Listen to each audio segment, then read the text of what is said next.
ஹல்லேலூயா. அப்ப பாருங்க, முக்கியமான காரியம் ரத்தத்துல ஏற்பட்டு இருக்கிறது. நாம் எண்ணுகிற எண்ணங்கள் நல்ல எண்ணங்களாக இருக்க வேண்டும் என்பதற்காக அவர் மரித்திருக்கிறார். இன்னைக்கு வருகிற எண்ணங்கள் எல்லாம் நல்ல எண்ணங்கள் இருக்கிறது, கெட்ட எண்ணங்கள் இருக்கிறது. அப்போ நல்ல எண்ணங்களை எண்ணினால்தான் எண்ணம் எப்படி இருக்கிறதோ வாழ்க்கை எப்படி இருக்கும். அல்லேலூயா. அப்பொழுது சரியாக எண்ண வேண்டும் அப்படின்னா இந்த வருகிற எண்ணங்கள் நம்மளை ஜெயிக்க கூடாது. அல்லேலூயா.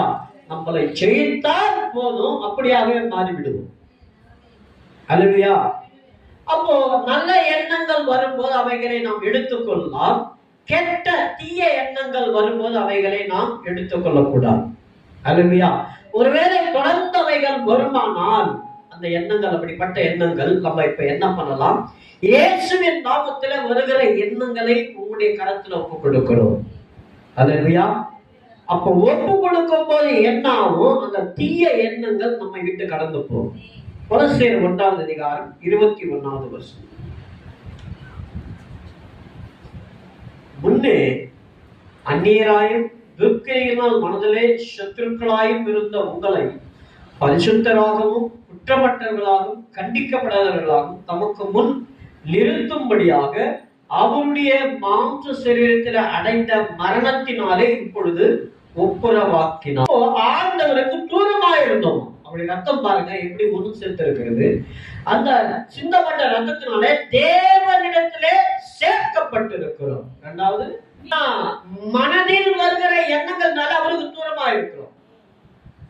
கெட்ட எண்ணங்கள், கெட்ட எண்ணங்களினாலே அவருக்கு நாம் தூரமா இருந்தோமா, அவருடைய ரத்தத்தினாலே நல்ல எண்ணங்கள் வர ஆரம்பிக்கிறது. ஆமென் சொல்லுங்க. அல்லேலூயா. அல்லேலூயா. மூணாவதாக, பரிசுத்தம் எங்கிருந்து வருகிறது? ஆண்டவரிடத்திலிருந்து வருகிறது. அல்லேலூயா.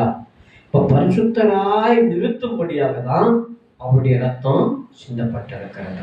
அல்லேலூயா. அப்போ இது எப்படி நடக்குதுன்னா, நீங்கள் கேட்கிற சுவிசேஷத்தினாலே உண்டாகும் நம்பிக்கையை விட்டு அசையாமல், இந்த நம்பிக்கையிலே நீங்க இருக்கும்போது அசையாமல் ஸ்திரமாயும் உறுதியாயும் விசுவாசத்திலே நீங்க நிலைத்திருப்பீங்கன்னா, அல்லேலூயா, வாழ்நாள் முழுவதும் அந்த வார்த்தை வந்து கொண்டே இருக்கும். ஒவ்வொரு சந்தர்ப்பத்திலும், ஒவ்வொரு நேரத்திலும் நீங்க நான் ஒண்ணுமே இல்லப்பா, எல்லாமே நீங்க என்ன நடத்துங்க, என்ன பேச வையுங்க, என்ன கொண்டு போங்க, இது இருந்தா போதும், அவர் கைது பண்ணி நம்ம கொண்டு போவோம். அல்லேலூயா. அப்ப கீழே விழாதபடிக்கு ஆண்டவர் நம்மை காத்து கொண்டே வருவார். கொலோசியர், உன்னை நிறுத்தி வைப்பது அவர்தான். உன் பிள்ளைகளை நிறுத்தி வைப்பது யாரு? அவர்தான். நம்ம நினைக்கிறோம், நம்ம சொன்னா கேட்பாங்க பசங்க, இப்ப தலையாடிடுவாங்க. அல்லேலூயா. அவன் யார் அதை கேட்க வைத்து நினைக்கின்றனா? ஆண்டவராக இயேசு கிறிஸ்து தான். அல்லேலூயா.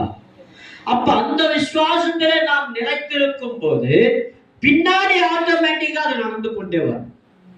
அல்லேலூயா. உங்களுடைய பிள்ளைகளும் அதே வழியில வருவாங்க. எங்க அப்பா சொல்வார் அடிக்கடி தெலுங்குல, கோழி கோழி எந்த வழியை செல்லுமோ தன் குஞ்சுக்கணும் அந்த வழியில வருவான். அல்லேலூயா. அப்பொழுது அதே விசுவாசத்திலே நீயும் நானும் கடந்து வரும்போது பிள்ளைகளும் அதே விசுவாசத்தில் நடந்து வருவாங்க. நம்ம என்ன சொல்லுவோம்? அப்பா நாங்க ஒண்ணுமே இல்லப்பா, எல்லாம் நீங்க தான் நடத்தணும், உங்க நீதியில தான் வாழ்கிறோம் அப்படின்னு சொல்லும் போது அவங்களும் பின்னாடி அதே சொல்லி கொண்டுதான் வருவாங்க. அல்லேலூயா. அந்த நீதியில வாழும்போது வருகிற எண்ணங்கள் சுத்தமாக இருக்கும். கெட்ட எண்ணங்கள் வரும்போது அவைகளை புறத்த ஆண்டவர் நமக்கு உதவி செய்வார். அல்லேலூயா.